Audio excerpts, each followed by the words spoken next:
Hey everyone, welcome back to our channel. Today, we're tackling a super relevant topic: how to withdraw USDT from Binance if you're in Australia, with all the latest updates for 2025. Whether you're a crypto newbie or a seasoned trader, this step-by-step guide will help you navigate the process smoothly and avoid common pitfalls. Let's dive right in. First off, why withdraw USDT? It's a stablecoin pegged to the US dollar, making it perfect for quick transfers or moving funds out of exchanges like Binance. But remember, Australian regulations have gotten stricter, so always ensure you're compliant to avoid any holds or fees. Step 1. Start by verifying your Binance account. Log in to your Binance app or website and head to the Profile section. Complete any KYC, know your customer, requirements if you haven't already. This is crucial for Australians, as it complies with local laws and unlocks withdrawal options.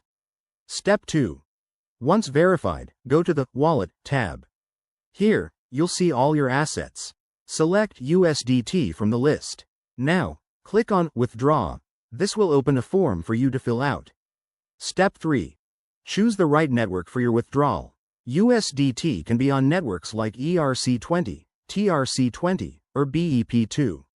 For faster and cheaper transfers in Australia, BEP2 might be your best bet, but double-check for the lowest fees in 2025 updates.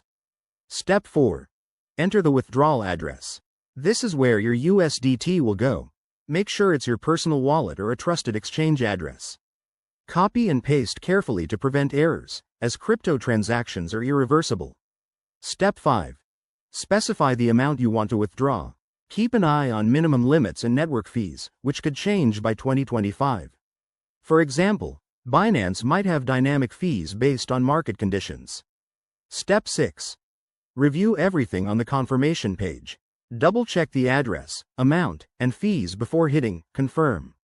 You'll get an email notification once it's processed, which usually takes a few minutes to an hour. And there you have it. Withdrawing USDT from Binance in Australia is straightforward when you follow these steps. Always prioritize security, like using two-factor authentication, and stay updated with Binance's policies.